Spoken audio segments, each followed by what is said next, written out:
नमस्कार बंधुरा green gardening with मल्लिका आशा करছি ভালো আছো সুস্থ আছো এবং সবুজের সঙ্গে আছো। বাগানি বন্ধুরা আজকে আমি শেয়ার করব একদম সহজ সিম্পল ভাবে তোমরা যারা সবজির খোসা বিভিন্ন ভাবে ব্যবহার করি আজকে আমি শেয়ার করেছি কিভাবে হালকা বেড প্রস্তুত করবে এবং এই বেডের মধ্যে সহজেই তুমি শীতের সবজি কিভাবে করবে। বেড প্রস্তুত করা খুব সহজ আর আমরা যারা মাটির সমস্যায় ভুগছি সেক্ষেত্রে আমরা যদি এইভাবে বেড প্রস্তুত করি তাহলে মাটির সমস্যা থেকে আমরা অনেকটাই সমাধান পেয়ে যাব। খুব সহজে গাছ যেমন জৈব কম্পোস্ট পেয়ে যাবে আর আমরা সহজে মাটিটাও পেয়ে যাব। চলো আজকে বেশ কিছু সবজি হারভেস্ট করব এবং কিভাবে হালকা ওয়েটের বেড প্রস্তুত করব সেটিও তোমাদের কাছে শেয়ার করব। শুরুতে দেখো আমি এখানে সম্পূর্ণ জৈব মাটির মধ্যে করলা বসিয়েছিলাম। এখানে ছেঁড়া কাপড়, বাড়ির আবর্জনা, কাগজ, এছাড়াও ছাদ ঝাঁটানো পাতালতা যেগুলো থাকে সেই সমস্ত উপকরণগুলো আমি এই যে বড় ড্রামের মধ্যে ভরেছিলাম এবং বাড়ির ছেঁড়া কাপড় পর্যন্ত এর মধ্যে দিয়েছি। দেওয়ার পরে দেখো একটি জৈব মাটি তৈরি হয়ে যাওয়ার পরে আমি সবজি গাছ লাগিয়েছি। সেই সবজি মাটি ছাড়া সবজি চাষ আমি বহুবার তোমাদের কাছে শেয়ার করেছি। আজ বেশ কিছু উচ্ছে হারভেস্ট করছি। এর মধ্যে উচ্ছে করলা দু রকমই আছে। ছাদ বাগান থেকে সবজি ফল ফুল হারভেস্ট করার মজাই আলাদা। কিচেন কম্পোস্টের মধ্যে আমরা ভিন্ন ভিন্ন সবজি করতে পারি। লাউ শাক, পালং শাক, ধনিয়া শাক, বেগুন, মূলা, শিম, শীতে এই ধরনের গাছগুলো করতে পারি কিচেন ওয়েস্ট কম্পোস্টের মধ্যে। আজকে বেশ কিছু করলা বা উচ্ছে হারভেস্ট করেছি। আমি বহুবার এই গাছে থেকে করলা উচ্ছে হারভেস্ট করেছি। চলো আমি কিভাবে বেড প্রস্তুত করব সেটি তোমাদের কাছে শেয়ার করি। ফলের ক্যারেটের মধ্যে ঠিক এভাবে জরির বস্তা অথবা প্লাস্টিক দিয়ে তোমরা একটু কভার করে কম্পোস্টটা পচে লিকুইডে পরিণত হওয়ার পরে চার সাইড থেকে বার হয়ে যাবে না। এছাড়াও বৃষ্টি হওয়ার পরে যে কম্পোস্ট বা মাটি পরিণত হবে সেই মাটিটাও ধুয়ে যাবে না আমরা যদি এভাবে কভার করে নিই। প্রথমে দেখো বাগান থেকে যেসব কাটাই ছাঁটাই করেছিলাম বর্ষার জন্য বেশ কিছু জবা গাছ এছাড়াও বেলি ফুল গাছ সেই সবগুলো না ফেলে আমি এই বেডের মধ্যে দিয়ে দিয়েছি। দেখো বেড প্রস্তুত করতে গেলে আমাদের যেসব আগাছা আমরা ফেলে দিই সেগুলো দিয়েই কিন্তু আমরা সহজে কম্পোস্ট মাটি তৈরি করে নিতে পারি। তার উপরে দেখো আমি হালকা একটু ছাইয়ের আস্তরণ দিয়ে দিচ্ছি। ছাই কিন্তু খুব ভালো কাজ করে আর সহজেই ডিকম্পোস্ট হতে সাহায্য করে। তোমার বাড়িতে যদি ছাই থাকে তো অবশ্যই এইভাবে ছাই একটু ছড়িয়ে দেবে। তারপরে দেখো সবজির খোসা এছাড়াও ফলের খোসা, মিষ্টির প্যাকেট যেগুলো ছিল সম্পূর্ণ দিয়ে দিচ্ছি। ডিমের পেটি এগুলোও দিয়ে দিলাম। এগুলো কিন্তু সহজেই কম্পোস্ট হয়ে যায় আর মাত্র 1.5 থেকে 2 মাসের মধ্যেই তুমি একটি কম্পোস্ট মাটি পেয়ে যাবে। এবার দেখো আমি যে কিচেন ওয়েস্ট কম্পোস্ট তৈরি করি, কিচেন ওয়েস্ট কম্পোস্ট তৈরি করার পরে লিকুইড সার ব্যবহার করে নিই আর এই ড্রামের মধ্যে যেসব ওয়েস্টগুলো জমে সেগুলো কিন্তু আমি এই বেডের মধ্যে দিয়ে দিচ্ছি। তোমরা চাইলে আজই কিন্তু এই কম্পোস্টের মধ্যেই গাছ বসিয়ে দিতে পারো। কারণ আমি বারবার তোমাদের কাছে শেয়ার করি যে কাঁচা খোসার মধ্যে কোনো রকম গাছ বসাবে না, এতে গাছ নষ্ট হয়ে যায়, ফাঙ্গাস লেগে যায়। কিন্তু আমরা যদি এরকম ওয়েস্ট একদম পচে ডিকম্পোস্ট হয়ে গেছে সেসব ওয়েস্টের মধ্যে আমরা যদি গাছ বসাই তাহলে দেখবে কোনো সমস্যা আসবে না। সমস্ত যেসব কিচেন ওয়েস্ট কম্পোস্ট জমা হয়েছিল সব এই বেডের মধ্যে দিয়ে দিয়েছি।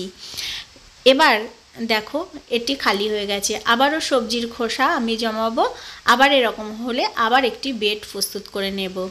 আমরা যারা শহর অঞ্চলে বাস করি আমাদের কিন্তু মাটি নিয়ে খুব সমস্যায় পড়ে যায়। সেক্ষেত্রে আমরা কিন্তু এইভাবেই বেড প্রস্তুত করে নিয়ে সবজি ফল ফুল গাছ করতে পারি। হ্যাঁ, এইভাবে যদি তোমরা মাটি প্রস্তুত করে নাও এর মধ্যে কিন্তু ফুল গাছও বসাতে পারো, কোনো রকম সমস্যা হবে না। এই যে আমি ওয়েস্টগুলো এখানে ফেলেছি এর মধ্যে কিন্তু পোকাও নেই, দুর্গন্ধও নেই। তো আমি যেভাবে ওয়েস্ট তৈরি করি এইভাবে যদি তোমরা তৈরি করো তাহলে কিন্তু কোনো রকম সমস্যা হবে না।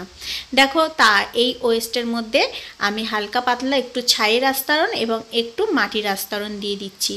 তোমাদের ছাই না থাকলে, মাটি না থাকলে তোমরা কাঠের ভুসি, কোকোপিটও দিতে পারো, দিয়ে গাছ বসিয়ে দিতে পারো, কোনো রকম সমস্যা হবে না।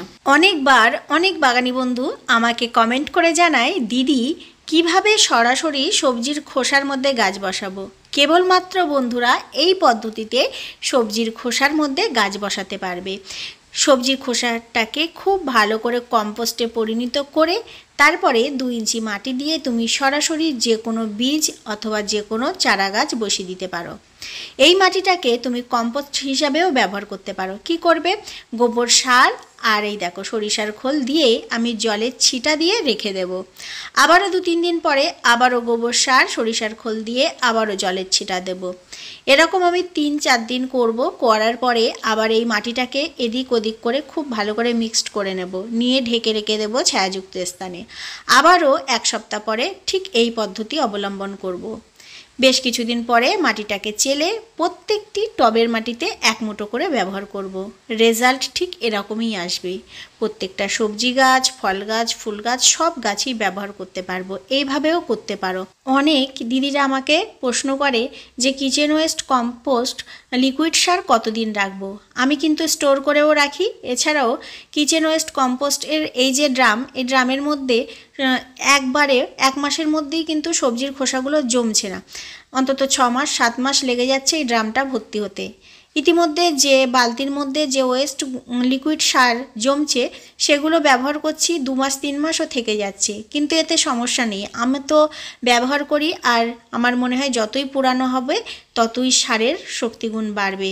যাই হোক, এতে কোনো সমস্যা আসে না। আরও একটি আপডেট তোমাদের কাছে শেয়ার করি।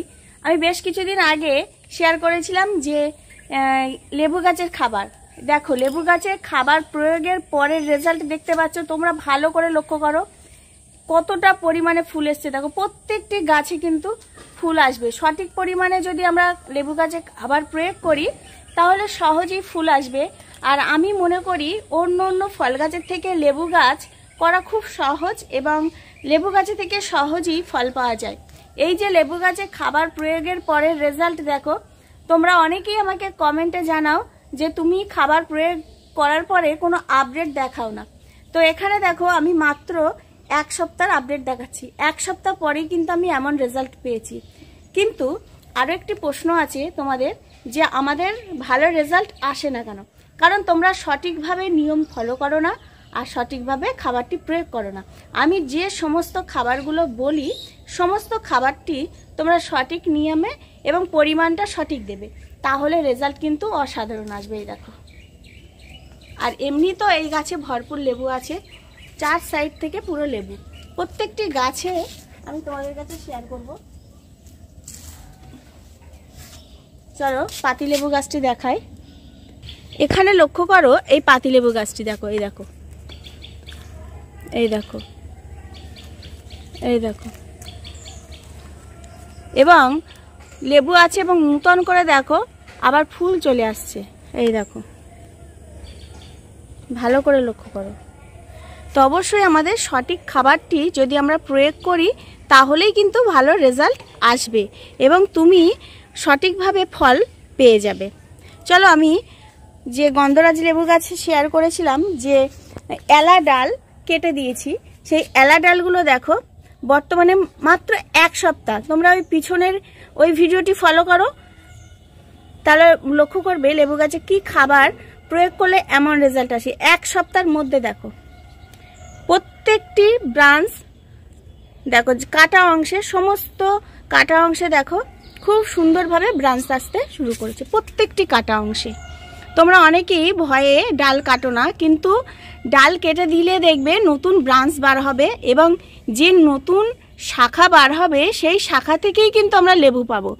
পুরানো শাখাতে কোনোদিনই ফুল আসে না, নতুন শাখাতেই ফুল আসে। তাহলে এরকম লেবু পেতে গেলে আমাদের যে সমস্ত আমি টিপসগুলো বলি সেই সমস্ত টিপসগুলো ফলো করতে হবে। এখানে দেখো নতুন ব্রাঞ্চ বার হচ্ছে, এই যে আমি ফাঙ্গিসাইড লাগিয়ে দিয়েছিলাম আর এই দেখো এই নিচ দিয়ে আবার ব্রাঞ্চ বার হচ্ছে প্রত্যেকটি ডাল থেকে দেখো। তো অবশ্যই এইভাবে কেটে দেবে। আর ওই টিপসগুলো ফলো করলে তুমিও তোমার ছাদ বাগানে ঠিক এমনটি লেবু পাবে। এবার লক্ষ্য করো, এই যে ঢ্যাঁড়স গাছ, এই ঢ্যাঁড়স গাছে দেখো আমি ঢ্যাঁড়সগুলো তুলিনি, কারণ এগুলোকে বীজ রাখবো, কারণ ঢ্যাঁড়সের সিজন কিন্তু শেষ হয়ে গেছে। তো এই যে আমি দেখো খুব সুন্দর ঢ্যাঁড়স, একদম ফ্রেশ ঢ্যাঁড়সগুলোকে আমি বীজ করার জন্য রেখে দিয়েছি। তোমরা অবশ্যই এইভাবে সেই বীজ থেকেই চারা তৈরি করতে পারবে। আমি যে এখন বর্তমানে যে ঢ্যাঁড়স পেয়েছি এই গাছে থেকে প্রচুর তোমরা দেখেছো, আর এই গাছে থেকেই আবার বীজ হচ্ছে আমি তৈরি করে রেখেছি। গত বছর ওই একই সিস্টেমে আমি এই বীজ রেখেছিলাম। অর্থাৎ ঢ্যাঁড়স এইভাবে শুকনো করতে হবে, গাছেই দেখবে খুব সুন্দরভাবে শুকনো হয়ে যাবে। আর সেই শুকনো বীজগুলোকে তোমরা কোনো কৌটার, এয়ারটাইট কৌটার মধ্যে রেখে দেবে, তাহলে দেখবে গরমের সময় আবার তুমি বীজ কিনতে লাগবে না, সহজেই তুমি ছাদ বাগানের বীজ দিয়েই ঢ্যাঁড়স চাষ করতে পারবে। তো আমি দেখো ঢ্যাঁড়স তুলছি না, বেশ কটি রেখেছি, এতটা লাগবে না, একটা ঢ্যাঁড়স রাখলেই কিন্তু অনেক সুন্দর বীজ তৈরি হয় আর প্রচুর বীজ হয়ে যায়। তো আমার অনেক কটি হয়ে গেছে। আর ঢ্যাঁড়স গাছ এবার কেটে দেব, আবার নতুন করে শীতের গাছ লাগাবো। বাগানি বন্ধুরা, আশা করছি তোমরা আপডেটগুলো পেয়ে গেছো। আর এখানে দেখো লাউ গাছ খুব সুন্দরভাবে গ্রো করেছে। আমি যে আজকে মাটিতে তৈরি করলাম, এই মাটিতে কিন্তু তোমরা লাউ গাছ, কুমড়ো গাছ, বিভিন্ন রকম সবজি গাছ কিন্তু ভালোভাবে করতে পারবে। যাই হোক, আজকের ভিডিওটি শুরু থেকে শেষ পর্যন্ত দেখার জন্য অসংখ্য ধন্যবাদ। আর ছাদ বাগানে তো প্রচুর রোদ্দুর, তোমরা যারা ছাদ বাগান করো তারা অবশ্যই জানো কতটা রোদ্দুর থাকে সকালে করে। তো ভিডিওটি শুরু থেকে শেষ পর্যন্ত দেখার জন্য অসংখ্য ধন্যবাদ। ভালো থেকো, সুস্থ থেকো, অবশ্যই এভাবে সহজ সিম্পলভাবে বাগান করো। ভালো থেকো, টাটা।